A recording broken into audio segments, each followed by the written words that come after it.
Assalamualaikum warahmatullahi wabarakatuh. 1, 2, 3, Ramadan telah tiba. 3, 4, 5, mari kita puasa. 5, 6, 7, sahur sebelum subuh. 7, 8, 9, memperbanyak amalan. Membaca Al-Quran, sholat tak ditinggalkan. Banyak bersedekah, bayar zakat tunaikan. 1, 2, 3, sambut dengan gembira. Bulan penuh berkah, bulan penuh ampunan. Bulan penuh berkah, bulan penuh ampunan. Pemirsa, teman-teman dan anak-anakku dari kelas 1 sampai dengan kelas 6 yang dirahmati Allah.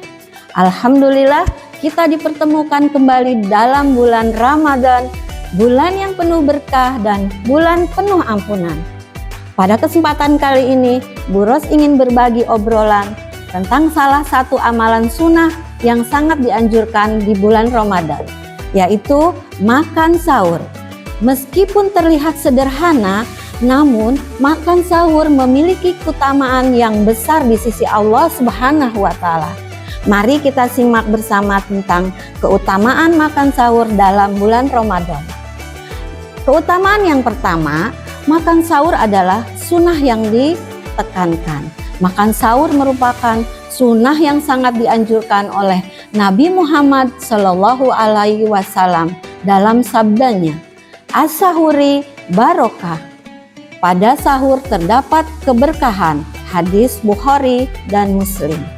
Keberkahan dalam sahur bukan hanya terkait dengan makanan itu sendiri, tetapi juga keberkahan dalam keberlimpahan pahala, kekuatan dalam menjalani ibadah puasa, dan kesehatan tubuh yang lebih baik.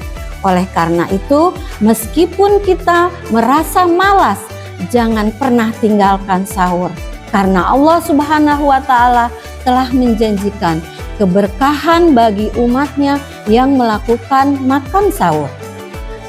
Keutamaan yang kedua, makan sahur membantu menjaga kekuatan fisik dan mental dalam kita berpuasa.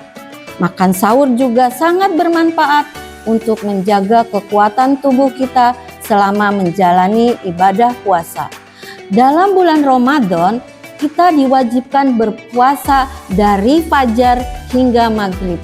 Makan sahur memberikan energi yang kita perlukan untuk menjalani aktivitas sehari-hari. Oleh karena itu, sahur bukan hanya soal mengikuti sunnah, tapi juga merupakan sarana untuk menjaga kekuatan tubuh dan mental kita. Sebagaimana hadis Rasulullah Shallallahu Alaihi Wasallam yang berbunyi, sahur itu adalah makanan yang diberkahi, maka janganlah kalian meninggalkannya, walau hanya dengan meminum seteguk air. Hadis Bukhari dan Muslim. Makan sahur tidak perlu berlebihan, cukup dengan makanan yang sederhana namun bergizi agar tubuh kita tetap bertenaga. Keutamaan yang ketiga, makan sahur memperoleh keutamaan dari Allah Subhanahu wa Ta'ala. Keutamaan makan sahur tidak hanya sebatas pada kesehatan atau kekuatan tubuh, tetapi juga terkait dengan pahala yang dijanjikan Allah Subhanahu wa Ta'ala. Dalam sebuah hadis yang diriwayatkan oleh Abu Hurairah radhiyallahu an, Rasulullah Shallallahu Alaihi Wasallam bersabda, sesungguhnya Allah dan para malaikatnya bersolawat kepada orang-orang yang makan sahur. Hadis riwayat Ahmad Al-Bazar dan Al-Hakim. Bayangkan ketika kita melaksanakan sahur, Allah Subhanahu wa Ta'ala dan para malaikat mendoakan kita. Ini adalah anugerah yang luar biasa yang jangan sampai kita lewatkan. Keutamaan yang keempat, makan sahur menjadi pembeda antara puasa umat Islam dan puasa ahli kitab. Salah satu keutamaan makan sahur adalah sebagai pembeda antara puasa umat Islam dengan puasa umat lain, seperti Yahudi dan Nasrani. Mereka juga berpuasa. Di dalam hadis Rasulullah Shallallahu Alaihi Wasallam, perbedaan antara puasa kita dan puasa ahli kitab adalah makan sahur. Hadis riwayat Muslim. Hal ini menunjukkan betapa pentingnya makan sahur sebagai identitas kita sebagai umat Islam. Ini juga meningkatkan kita bahwa walaupun dalam keadaan puasa, kita harus tetap menjalankan amalan-amalan sunnah yang mendekatkan diri kita kepada Allah Subhanahu wa Ta'ala. Contoh dalam kehidupan sehari-hari. Dalam kehidupan sehari-hari, kita seringkali dihadapkan dengan godaan untuk melewatkan sahur. Kadang-kadang karena malas, ngantuk, atau merasa tidak ada waktu, kita memilih untuk tidak makan sahur. Padahal banyak sekali keutamaan yang kita lewatkan. Mari kita coba contohkan beberapa situasi.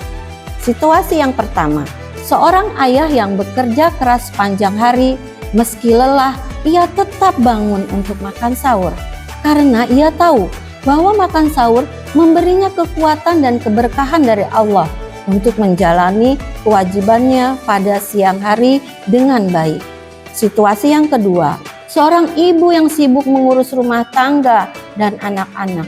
Walau di tengah kesibukannya, ia menyempatkan diri untuk bangun, menyiapkan makan sahur. Karena ia tahu bahwa sahur bukan hanya memberikan kekuatan fisik, tetapi juga mempererat hubungan keluarga. Di saat makan sahur, orang tua dan anak-anak bisa saling berbagi cerita atau nasihat-nasihat yang amat berharga bagi semua anggota keluarga. Makan sahur tidak harus mewah, dan yang paling penting adalah keikhlasan dan kebersamaan dalam menjalankannya. Jangan sampai kita lewatkan hanya karena alasan yang sepele. Mari sama-sama kita berkomitmen untuk tidak meninggalkan makan sahur, meskipun hanya seteguk air. Dengan makan sahur, kita tidak hanya mendapatkan keberkahan dan kekuatan fisik, tetapi juga mendapatkan pahala Allah yang besar. Semoga kita senantiasa diberi kemudahan untuk menjalankan ibadah puasa dengan penuh keikhlasan dan keberkahan.